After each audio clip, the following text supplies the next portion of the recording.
What's up, guys? Welcome back to the channel.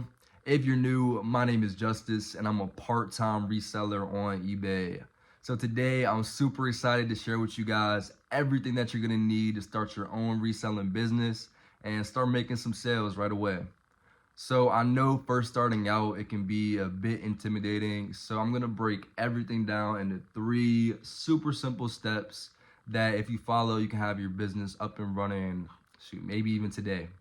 So I'm also gonna share a few little tips and tricks that have helped me find some mild success in the short time that I've been doing this, as well as some obstacles and mistakes that I made so you guys can hopefully avoid, which will ultimately save you time and money. So without rapping too much, I'm gonna get straight into the video. Alright, so the first step in starting your reselling business is going to be identifying your niche and figuring out exactly what type of things you want to sell. So while you could start a store that has a variety of like miscellaneous items, your chance for success is going to be much higher if you hone in on and target a specific niche. So targeting a specific niche is going to promote repeat buyers as well as display a certain level of expertise, right?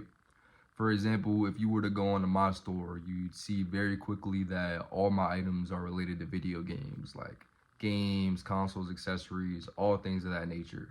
So somebody that clicks on mine is going to be much more likely to browse like the rest of my items and potentially find something else that they may like. Also, once somebody makes a purchase and they know that I specialize in games, they're going to be much more likely to follow my page and make another potential purchase down the line. So when it comes to actually deciding on your niche, my biggest piece of advice would be that A, either pick something you're passionate and willing to learn more about, or B, something you already have some background knowledge in. So like me, for example, I chose video games because I got some knowledge from when I used to collect this stuff back in the day, as well as a couple leftover items that I was able to use for some starting inventory. Which leads me into my next point, and honestly the best part about flipping is you can start from next to nothing and flip it into something huge. So honestly, everybody has something around the house that they'd be willing to get rid of. In the beginning, it doesn't really matter so much about staying on brand or what the, how could I say it, the items, the niche you want to focus on. It's more so about just getting those first couple sales so you can reinvest that money back into it. So like me, I sold some like old Vans when I first started out. It was these random little like Chinese, it doesn't matter. Like I sold some random shit I had around the house, and you guys can do the same thing. So what that allowed me to do is honestly grow my business with pretty much no money out of pocket. Like the money that I got from the stuff I already had, I was able to reinvest into some like real stock, some real inventory, and really just get the ball rolling on a bigger level. So now that we're talking about inventory, that leads me on to step number 2, which is going to be how to source your items. So obviously you're not going to be able to depend on stuff around the house if you're planning on doing this long term. So it's really important that you figure out the channels to which you're going to purchase the stuff that you're selling. And the best place for you to source your inventory is ultimately going to boil down to what industry you choose to sell in. So, for example, I know a lot of resellers love places like Goodwill, Salvation Army, other thrift stores like that. And that's great if your niche is vintage clothing. But for somebody like me focused on video games, electronics, those finds are going to be few and far between just because there's so much competition for that kind of stuff.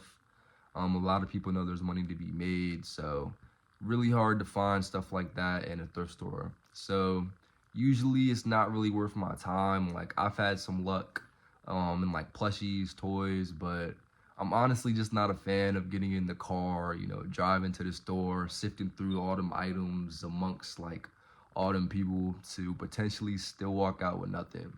So for me and the type of things I sell, I'm much more of a fan of Facebook Marketplace. That's where I make the majority of my money or my deals from that make the money. Because there I can negotiate, I can search for the exact type things I want to sell. And then once I line up the deal and I get in my car, I know I'm picking up a profitable deal, right?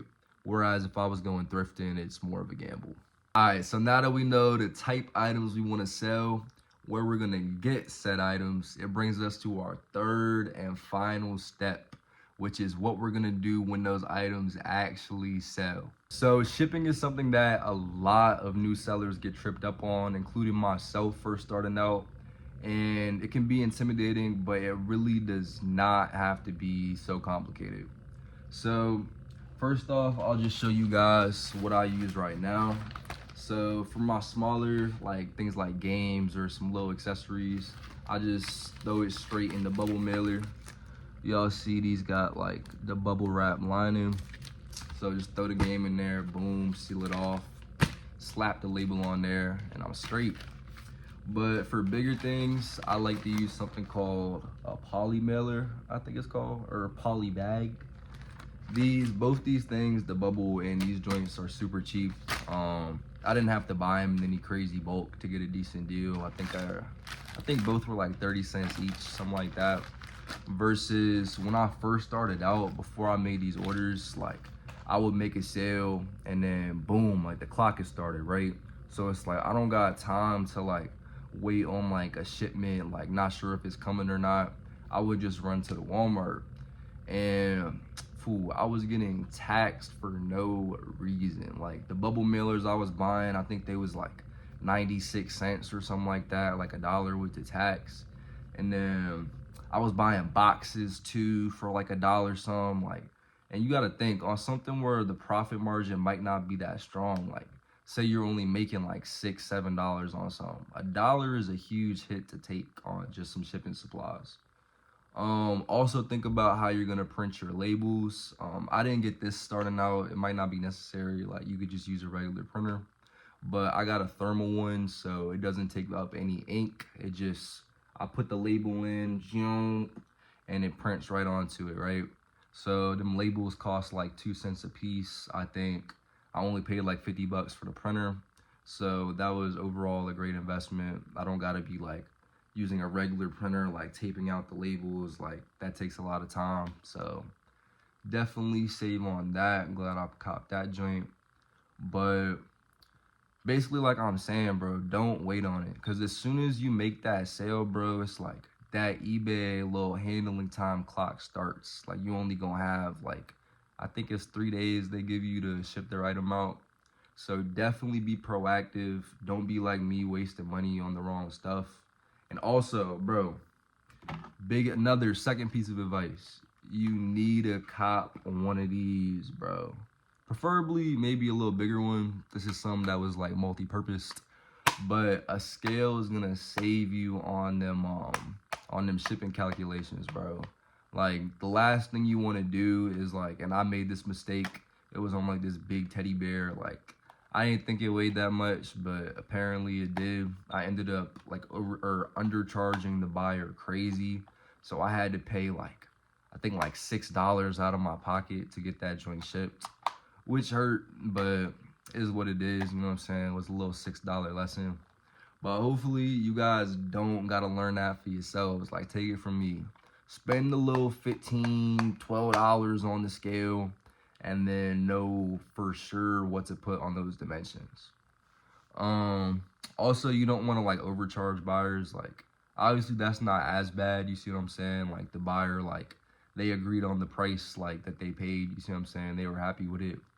But yeah, the scale is definitely going to help you be more exact with things like that. So yeah, that pretty much wraps up the main things I'd say you want to think about before diving into this type of business. I know I didn't get a chance to touch on every little thing for the sake of time, but if there's anything you guys have questions about or want me to dive deeper in on, let me know in the comments. If you enjoyed the video and want to see more, make sure you tap that like button and subscribe if you haven't already. Hey, with that being said, man, it's just too easy. Y'all be careful.